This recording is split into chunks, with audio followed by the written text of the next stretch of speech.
My graduation dinner was supposed to be the one night my family couldn't take anything from me. I had the diploma, the honors, the proof of years spent working nights, studying alone, and carrying expectations no one else wanted. I thought that dinner would finally be about me. I was wrong. Halfway through the meal, my mother smiled and said, "Now that you're successful, it's time to talk about something important." My father nodded. My sister stayed silent, already certain of the outcome. Then they said it. They wanted me to give up my inheritance. Not later. Not partially.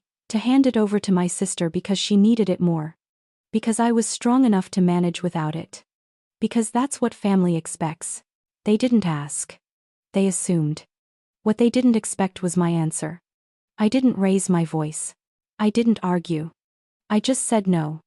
And that single word changed everything. The restaurant was supposed to be loud with laughter that night, the kind that follows a milestone you work years to earn. Instead, it felt carefully quiet, like everyone at the table was waiting for something other than my graduation to be addressed. My name is Evelyn Carter, and my diploma sat beside me, still tucked inside its leather folder. I had finished my degree with honors. I had paid my own tuition. I had balanced classes, night shifts, and endless expectations. This dinner was meant to be a pause, a moment where I could finally exhale and feel seen. But the moment I looked around the table, I knew this wasn't a celebration. My parents sat across from me, polite smiles fixed in place. My sister barely looked up from her phone. No one asked about my final project. No one mentioned the years it took to get here. Instead, the conversation stayed oddly practical: expenses, responsibilities, family matters. I felt it then. That familiar tightening in my chest. The one that always came right before I was asked to give something up. When my mother cleared her throat and said, "We need to talk about something important tonight," my fork paused midair. I watched my father nod slowly, already avoiding my eyes. My sister finally looked at me, her expression unreadable but expectant. In that instant, I understood something with painful clarity. This dinner wasn't about my graduation at all. It was about what they wanted from me next. Growing up, I learned early that our family ran on quiet roles, not fairness. My sister was the one everyone worried about. I was the one everyone relied on. No one ever said it out loud, but the expectations were clear long before I understood how unbalanced they were. If my sister struggled in school, it was because she was sensitive. If I struggled, it meant I needed to try harder. When she forgot responsibilities, my parents stepped in to fix things. When I handled mine without complaint, it was treated as the bare minimum. I was praised for being independent, but that praise always came with an unspoken cost. Independence meant I didn't get to ask for anything in return. By the time I was a teenager, I had become the family's quiet problem solver. I took part-time jobs early, paid for my own extras, and learned not to expect help. My parents often said they were proud of me for being so capable, yet that same word was later used to explain why I should give more, sacrifice more, and expect less. My sister, meanwhile, was allowed to drift. If she needed money, it was a temporary setback. If she needed time, it was a phase. The family rearranged itself around her needs without ever calling it favoritism. They called it compassion. I told myself this balance would even out someday, that once we were adults, effort would matter more than birth order. I believed achievements would speak for themselves. I believed love would stop being conditional.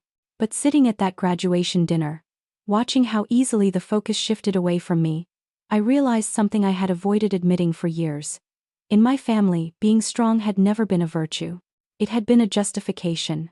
The inheritance wasn't something I ever planned my life around, and it certainly wasn't something I bragged about. It came from my grandmother, the only person in my family who seemed to notice effort without asking what it could be traded for. She was the one who sat with me at the kitchen table when I was studying late, quietly refilling my tea instead of asking why I wasn't out having fun. She never compared me to my sister. She never framed love as a transaction. To her, showing up consistently mattered more than being impressive.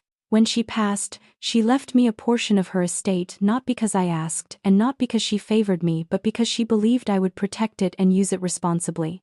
She told me once, long before any paperwork existed, "You understand the weight of things, that's why I trust you." To my parents, the inheritance was always discussed in careful, muted tones.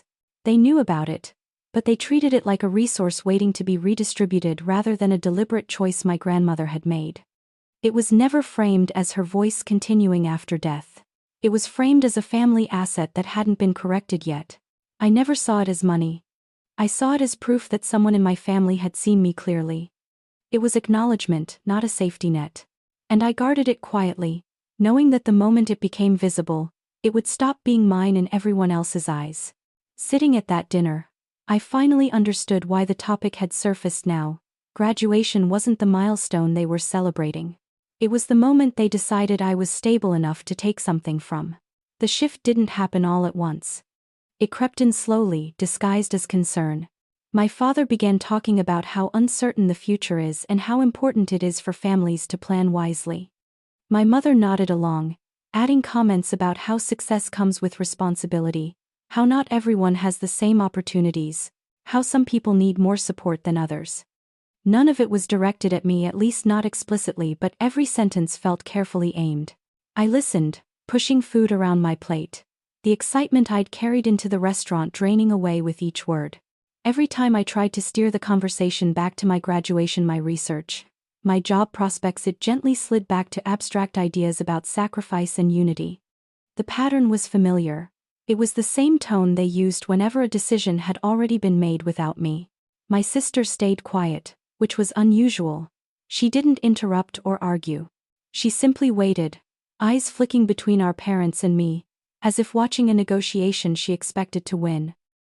Her silence said more than any protest ever could. When my mother finally placed her napkin on the table and said, "We've been meaning to talk to you about something," the air seemed to tighten. Conversations at nearby tables faded into background noise. My heartbeat grew loud in my ears. I knew then that this wasn't a spontaneous discussion. This dinner had been scheduled for a reason. My graduation had simply provided the setting, a polite excuse to gather us together.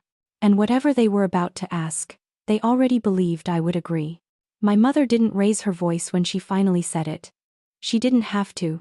"We think it would be best if you gave your inheritance to your sister," she said, as if she were suggesting a minor adjustment, not asking me to surrender something deeply personal. At least most of it. I tactivai. For a moment, I genuinely thought I had misheard her. I looked from her to my father, waiting for him to soften the statement, to frame it as a question instead of a conclusion. He didn't. He simply folded his hands on the table and nodded, eyes still fixed on his plate. They explained it carefully, the way people do when they believe they're being reasonable. My sister was still finding her footing. She had more challenges. I was already doing well, and would land on my feet no matter what. They said it wouldn't really change anything for me, but it could change everything for her. The words family and fairness were repeated often, stripped of their meaning through overuse. They talked about balance, about correcting an imbalance that had apparently existed all along. Not once did they acknowledge that the inheritance had been my grandmother's choice, not a family vote. I felt heat rise in my chest, but my voice stayed calm. I asked why this conversation was happening now, at my graduation dinner, of all times. My mother smiled tightly and said, "Because you're successful now. You can handle it." Across the table, my sister finally spoke. "It's not like you need it," she said quietly, not apologetic, not grateful, just certain. Certain that this was reasonable, certain that I would comply. That was the moment it stopped being a discussion. They hadn't come to ask. They had come to collect. I didn't respond right away.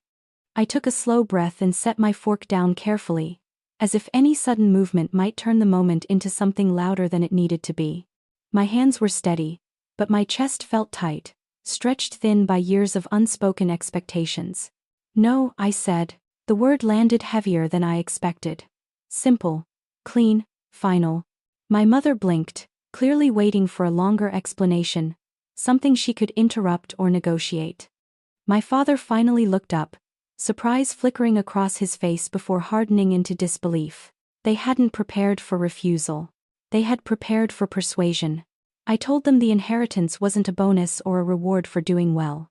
It wasn't something I'd earned by outperforming my sister. It was something my grandmother had chosen to leave me because she trusted me, Because she saw me as I was, not as a resource to be redistributed. I'm not giving it away, I said calmly. Not to prove I'm generous. Not to keep the peace. Not to make anyone more comfortable. My mother's voice sharpened immediately. She said I was being rigid. My father said I was misunderstanding their intentions. They insisted this wasn't about taking something from me, it was about helping my sister. As if those two things couldn't exist at the same time. My sister leaned forward, frustration finally breaking through her silence. So you're really going to choose money over family? She asked. I looked at her and felt something shift inside me, quiet, resolute. I'm choosing boundaries, I said. And I'm choosing to respect the decision my grandmother already made. The table fell silent. For the first time in my life, I hadn't softened my answer to protect someone else's feelings. And nothing in that moment felt wrong. The silence didn't last. My mother exhaled sharply, the sound tight with disappointment, and said she couldn't believe how selfish I was being. My father followed, his voice calm but cutting, explaining that this kind of attitude was exactly why families fall apart. They spoke as if I had introduced conflict into the room, not as if they had demanded something that was never theirs to claim. They began to dismantle the night piece by piece. My graduation was suddenly just a step, not an accomplishment. My independence was reframed as luck. My success, they implied, had come easily to me, which meant it was fair for others to benefit from it. Years of effort were reduced to convenience. My sister didn't argue anymore. She simply watched, arms crossed, as if waiting for the pressure to do its job. When she finally spoke again, her tone was sharp. I just didn't think you'd be this cold, she said. The word landed like an accusation meant to shame, not to understand. I felt eyes from nearby tables shift toward us. Voices had risen without anyone noticing when. I became aware of how exposed I felt, sitting there in a restaurant meant to celebrate me, being quietly dismantled in public. My mother noticed too, and instead of stopping, she leaned into it. This is exactly what we mean, she said. You always think you're above the rest of us. Something inside me went still. I realized then that no explanation would satisfy them. My refusal had already rewritten the story in their minds. I wasn't a daughter setting a boundary.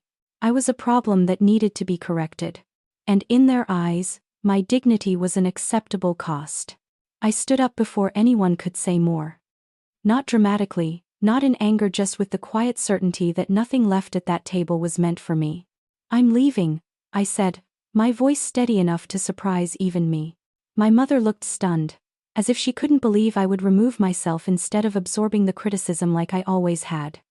My father started to speak, then stopped. No one reached for me. No one apologized. That told me everything I needed to know. I walked out of the restaurant alone, the cool night air hitting my face like a reset. The sound of traffic, of ordinary life continuing, felt grounding. I sat in my car for a long moment, hands resting on the steering wheel, breathing through the ache in my chest. It hurt, but not in the way I expected. By the time I got home, my phone had already begun to light up. Missed calls. Texts layered with disappointment, accusation, concern that didn't sound like concern at all. My mother warned me not to be rash. My father said we would talk when I calmed down. My sister sent a single message. I hope you're happy. I didn't reply. Instead, I sat on the edge of my bed and replayed the evening, not the insults but the moment I said no. For the first time, I noticed how much lighter I felt without trying to manage their reactions. The guilt was there, but beneath it was something unfamiliar and steady. Clarity. I hadn't ruined anything. I had simply stepped out of a role that was never meant to be permanent. And once I saw that, there was no going back. The days that followed were quieter than I expected, but not peaceful in the way silence usually is. It was the kind of quiet that forces you to sit with your choices and decide whether you'll stand by them when no one is watching. I did. I met with a lawyer and made sure every detail of the inheritance was protected, not out of spite, but out of respect for my grandmother and for myself. I updated documents, clarified boundaries, and removed any assumptions that my family could speak on my behalf. Each step felt less like defense and more like reclaiming ownership over my own life. My parents tried different approaches. At first, they softened their tone, suggesting we reset the conversation. Then came frustration, then silence. I noticed how every attempt to reconnect came with the same unspoken condition, my compliance. When it became clear that condition wasn't changing, the messages slowed. My sister stopped reaching out entirely. It hurt, but it also revealed something important. Love that disappears the moment you say no was never unconditional, it was transactional. And I was done paying emotional interest on debts I never agreed to. I began redefining what family meant to me. I invested more time in friendships that didn't require self-erasure. I celebrated my graduation properly with people who asked questions, who listened, who didn't measure my worth by what I was willing to give up. Holding my boundary didn't make me smaller. It made me visible to myself for the first time. And that sense of control, the quiet confidence of choosing my own future, was something no one could demand away. If you've ever been placed in a position where love came with conditions, I want you to know this: I didn't say no to hurt anyone. I said no to protect myself. If you believe I did the right thing, I invite you to share your thoughts in the comments. Your voice matters, especially to others who may be standing at the same crossroads. In real life, boundaries aren't cruelty, they're clarity. You are allowed to say no without justifying your worth. If this story resonated with you, please like, subscribe, and stay engaged. This channel exists to remind us that choosing yourself is not selfish, it's survival.